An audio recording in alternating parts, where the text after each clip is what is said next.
Bonjour, Cécile Daclin, je suis la déléguée générale de la Fondation RTE pour les ruralités. Depuis 2008, nous sommes la seule fondation dédiée à ces enjeux de ruralité et à ce titre, nous soutenons les initiatives de l'ESS portées par des collectifs ancrés dans les territoires et qui répondent aux enjeux spécifiques des ruralités. Au-delà de ce soutien à des projets ESS, nous sommes également partenaires d'actions collectives avec d'autres acteurs de la philanthropie et nous portons également un programme en propre appelé Respire, dédié aux jeunesses et aux femmes en ruralité. Cette année encore, la Fondation RTE pour les ruralités est partenaire des RIUSS, à la fois parce que nous partageons, je crois, des valeurs en commun, et puis parce que je crois à un dialogue fécond entre des acteurs de terrain, de l'ESS, mais également des fondations comme la nôtre, et les acteurs universitaires. Et cette année tout particulièrement, ce thème, d'une part, est en résonance avec l'action de la Fondation et surtout ce que vivent les acteurs de l'ESS que nous soutenons en ruralité.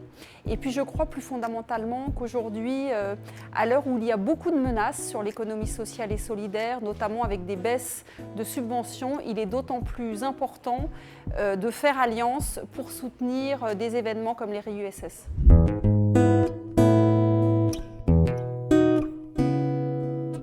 Camille Auget, je suis adjointe au maire de Lyon à l'emploi et l'économie durable, donc qui inclut évidemment l'ESS. La ville de Lyon, en tant que commune pleinement convaincue par l'importance de l'économie sociale et solidaire, soutient très fortement son développement sur le territoire à travers son rôle de financeur, de catalyseur, à travers sa commande publique et puis à travers aussi le patrimoine qu'elle met à disposition. Les travaux universitaires sont absolument essentiels en tant qu'espace d'échange, de partage de connaissances.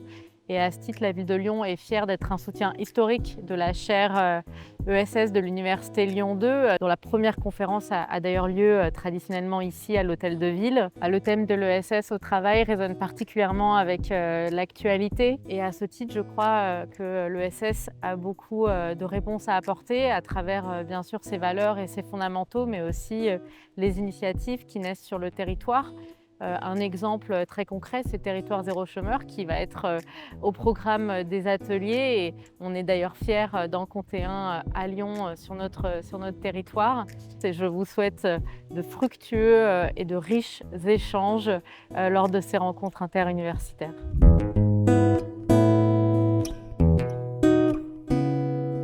Charles Dadon, je suis administrateur de la mutuelle Aesio. Et nous sommes très heureux de pouvoir participer à cette rencontre interuniversitaire. Aesio Mutuelle est une complémentaire santé. Nous sommes la 3e mutuelle en France. La particularité de cette mutuelle, c'est justement d'encourager et de soutenir l'ESS. Notre objectif aussi, c'est premièrement, assurer l'accès aux soins par la solidarité, accès des soins par des réalisations mutualistes, c'est-à-dire des cliniques, c'est-à-dire des EHPAD, des lieux d'hébergement pour des personnes en situation de handicap et puis des personnes aussi en situation personnelle à leur domicile. Aesio fait partie de l'ESS, pourquoi? Parce que tout simplement c'est une gouvernance démocratique, non lucrative et en même temps d'utilité sociale. Je dirais pour terminer le propos que nous sommes à l'origine du mot « euicisation », concept qui veut dire de mettre l'humain au centre de toute chose. Et pour cela, nous espérons que ce mot fera florès dans les rencontres interuniversitaires.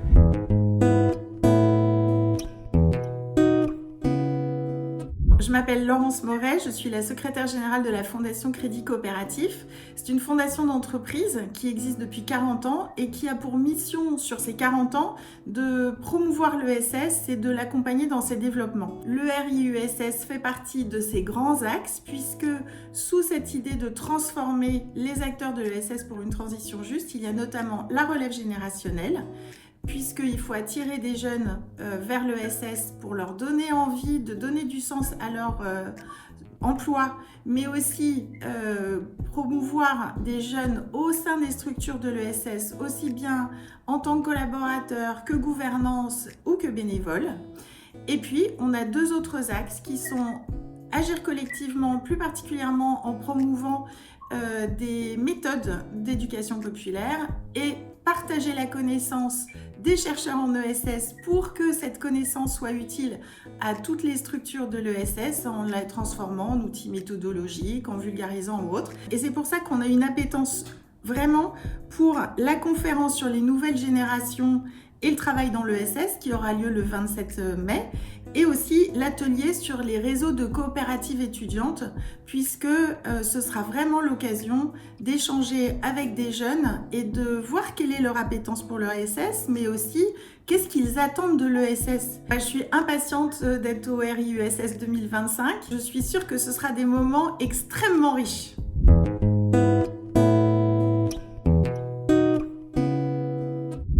Alors la métropole de Lyon est une collectivité territoriale qui, depuis juillet 2020, a fait le choix d'accompagner la diversité des acteurs de l'économie sociale et solidaire. Et dans la diversité des acteurs, il y a entre autres la chaire de l'économie sociale et solidaire portée par Lyon 2, au sein de laquelle la métropole de Lyon œuvre. C'est important de permettre aux chercheuses et chercheurs de faire ce qu'on appelle de la recherche-action, donc d'avoir des terrain d'expérimentation. Et la deuxième chose qu'une collectivité peut faire, c'est valoriser cette parole pour adapter nos politiques publiques, pour être plus efficaces afin de permettre l'émergence et surtout le changement d'échelle des organisations de l'ESS sur nos territoires. Changer au quotidien la vie des habitantes et habitants, c'est permettre par exemple dans la restauration collective d'avoir accès à des produits sains et locaux, donc là je parle du bio. Si on a travaillé là-dessus, c'est parce qu'on avait des organisations coopératives, en plus des associations qui portaient du plaidoyer, je pense à Belle Bouffe,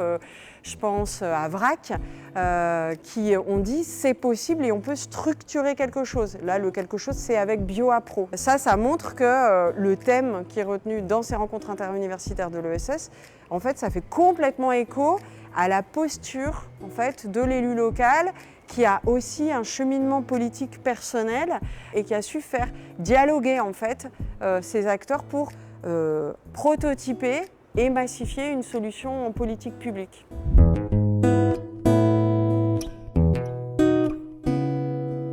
Bonjour à toutes et bonjour à tous. Je m'appelle Joseph Séguer.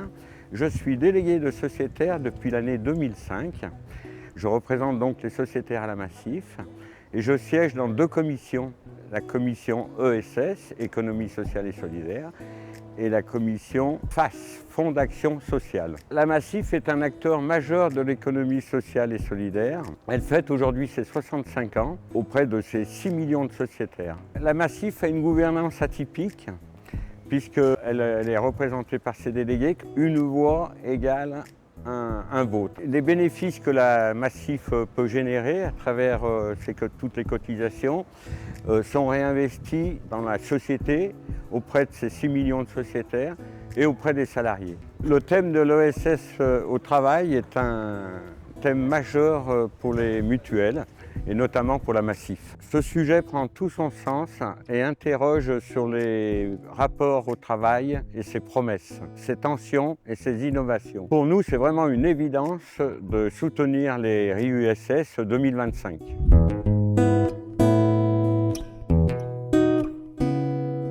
Je m'appelle Philippe Pascal, je suis directeur des richesses humaines à la Nef. On est passé en quelques années d'une petite coopérative bancaire à la première banque éthique autonome en France. Alors notre métier c'est quoi? C'est financer des projets qui vont avoir un impact environnemental, social et ou culturel. Et pour financer ces projets, on le fait avec l'argent qui nous est confié par les citoyens, qui veulent donner du sens à leur argent. On fait tout ça en circuit court, en transparence, puisqu'on publie chaque année l'intégralité des projets financés, sous forme coopérative et labellisé ESUS pour avoir une lucrativité limitée et être vraiment dans le secteur de l'ESS. Nous, à la Nef, on est dans le faire, mais on n'est pas des universitaires. Et quand on voit qu'il y a des universitaires qui réfléchissent, qui font des enquêtes, qui donnent du contenu théorique, je trouve que ça crédibilise, ça renforce la visibilité, la crédibilité de l'ESS et de ce qu'on fait. Ça permet de pouvoir se dire, tiens, ça, je m'y retrouve, ça, c'est vrai que je constate ça au quotidien, ou alors, ah non tiens ça je le vis pas, et je trouve que c'est extrêmement intéressant de pouvoir finalement réfléchir à nos pratiques, avoir un effet miroir par rapport à ce qu'on vit. C'est extrêmement important de faire ce pas de côté. Pour moi la découverte du RIESS, c'est par exemple, j'interviens à la plénière d'ouverture avec Coralie Pérez qui a écrit avec Thomas Coutreau un livre Redonner du sens au travail. Je suis en train de dévorer ce livre et je trouve ça extraordinaire parce que ce que je vis depuis 15 ans, ici c'est exprimé avec des mots précis, clairs, simples, ce que parfois moi j'ai du mal à verbaliser. Je trouve ça extraordinaire de pouvoir trouver dans un livre exactement ce que je vis au quotidien.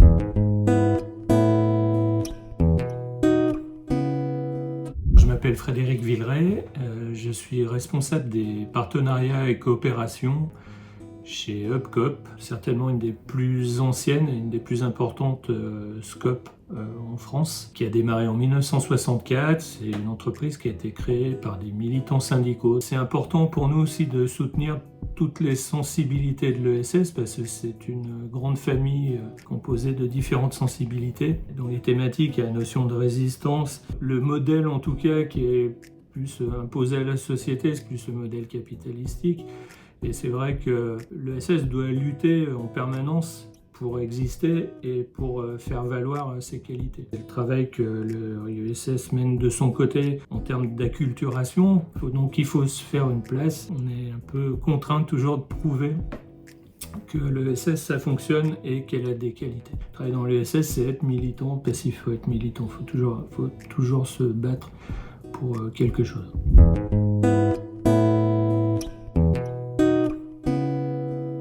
Bonjour, Caroline Tatoli, Caisse d'épargne Rhône-Alpes. Je travaille au sein de l'agence Économie de la connaissance qui fait partie d'un marché plus global, économie sociale et solidaire. Cette agence s'adresse aux acteurs de l'éducation et de la formation. Notre banque, de par son statut coopératif qui existe depuis 1818, est forcément très impliquée sur l'économie sociale et solidaire.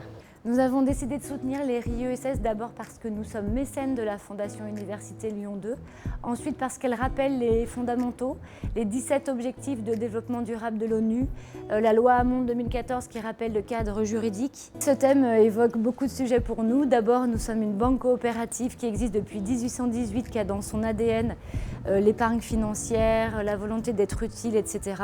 Ensuite, aujourd'hui, elle a une fondation qui soutient près de 140 associations en 2024 pour plus de 2 millions d'euros. Et enfin, en tant que financeur, une structure de l'ESS a besoin de banquiers qui connaissent son univers pour la conseiller. Pour bien fonctionner, on doit se préoccuper aussi des aspects sociaux et de solidarité. Et on n'est pas du tout dans une logique de résistance, mais bien de coopération et de transformation.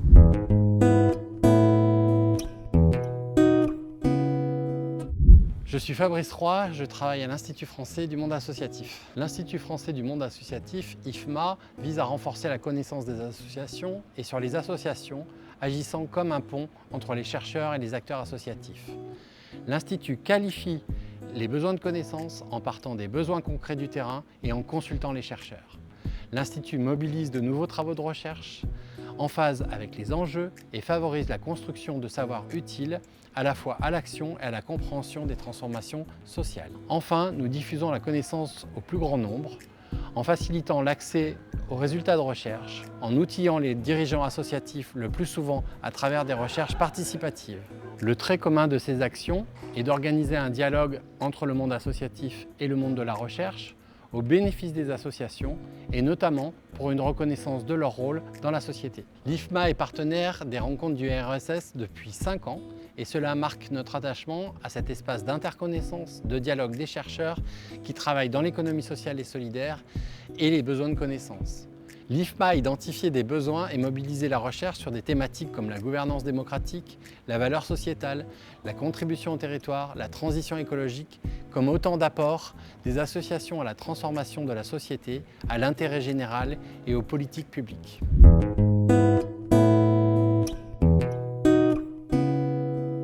Donc moi je suis Julien Ravello, je suis conseiller municipal délégué à l'économie sociale et solidaire et au circuit court, donc à la ville de Villeurbanne. C'est la deuxième ville de la métropole de Lyon, 160 000 habitants, une ville qui est historiquement engagée sur les questions de solidarité, d'accueil, de lutte contre les discriminations. Depuis l'arrivée en 2020 avec la nouvelle mandature, on a travaillé sur 3 transitions. C'est notre plan de mandat, la transition écologique, la transition démocratique et la transition sociale. Donc voilà, tout ce qui est lutte contre les discriminations et les inégalités.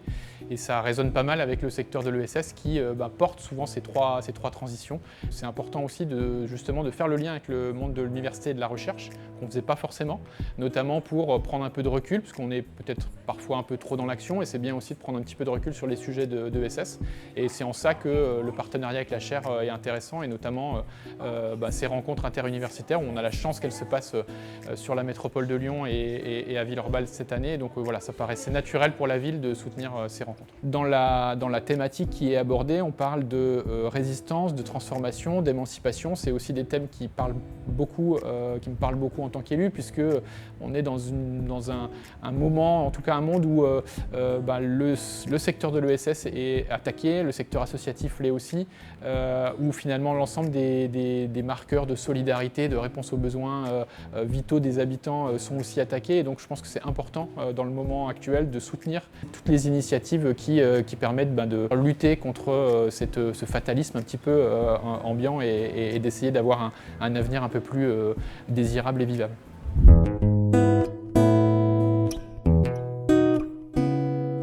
Je suis Isabelle Georges, je travaille à l'Union régionale des SCOP et des SIC Auvergne-Rhône-Alpes. Et c'est une association qui regroupe les entreprises qui exercent leur activité sous statut de coopérative, SCOP ou SIC. Ça regroupe à peu près 700 adhérents dans la région. Et notre rôle auprès de ces entreprises, c'est de les représenter. Il y a un aspect institutionnel, mais aussi de les accompagner dans leur quotidien sur leurs problématiques. Donc il y a une longue tradition de recherche-action dans le mouvement coopératif. Et que ces rencontres, déjà c'est une étape, on est très content que ça se tienne à Lyon, donc on ne pouvait pas passer à côté de cette étape locale. Notre raison d'être en tant que structure, c'est d'accompagner les entreprises dans leurs spécificités. Et dans leurs spécificités, souvent les créateurs d'entreprises ou les coopérateurs exercent via ce statut pour justement entreprendre autrement, travailler autrement. Et cet autrement, c'est, il me semble, au cœur de la session cette année à travers ce thème. Et quand on dit autrement, ça nous intéresse d'avoir tous ces regards extérieurs pour aller enquêter et puis justement mieux mesurer de quoi on parle quand on parle du travailler autrement ou de l'émancipation, quelle forme aussi. Ça revient en 2025.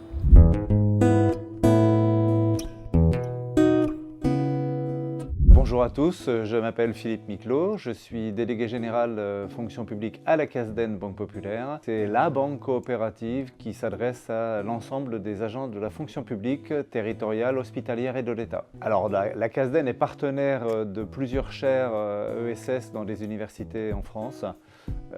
Être à côté de toutes ces chaires qui se réunissent chaque année à l'occasion de ces rencontres interuniversitaires est pour nous un moment privilégié, entre autres pour se faire connaître aussi des acteurs avec lesquels nous ne sommes pas encore partenaires. Alors pour la CASDEN, l'économie sociale et solidaire, ce n'est pas une économie par les pauvres et pour les pauvres, c'est vraiment un système économique qui place l'être humain au cœur du dispositif et qui place l'être humain au cœur d'un dispositif économique et social, donc une dimension coopérative forte que l'on souhaite soutenir.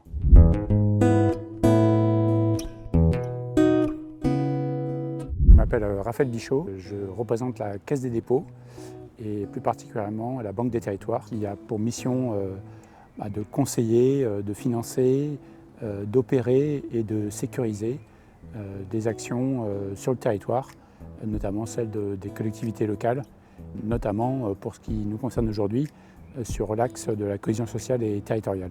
On soutient ces rencontres depuis leur origine, c'est les 24e, donc depuis le début. C'est l'Institut pour la recherche de la Caisse des dépôts qui soutient des actions de recherche, leur mise en valeur et donc notamment ces rencontres en font partie et notamment qui a publié en début d'année un cahier de recherche qui est issu des dernières rencontres. Ça fait partie de ce soutien à l'économie sociale et solidaire auquel la Caisse des dépôts est attachée et qui lui permet en fait, d'avancer dans sa réflexion stratégique. La Caisse des dépôts soutient plusieurs dispositifs de l'économie sociale et solidaire et ce thème de travail va permettre d'alimenter en fait, ces dispositifs. Par exemple, le dispositif local d'accompagnement qui conseille les acteurs de l'ESS et donc qui sont confrontés à ces questions-là. Autre exemple, le financement des acteurs de l'ESS via les réseaux France Active notamment.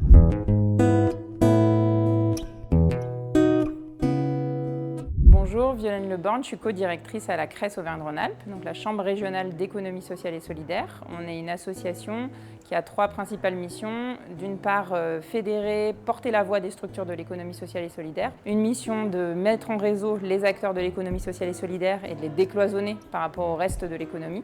Et une mission aussi d'outillage et d'accompagnement des structures de l'économie sociale et solidaire dans leur développement. Pour nous, c'est essentiel en fait de créer ce décloisonnement justement aussi entre le monde de la recherche et les organisations de l'ESS. Donc c'est vrai qu'on soutient depuis de nombreuses années les RIESS. C'est un espace pour nous de prise de hauteur, de réflexion sur des sujets un petit peu, faire un pas de côté en fait par rapport au quotidien des organisations de l'ESS.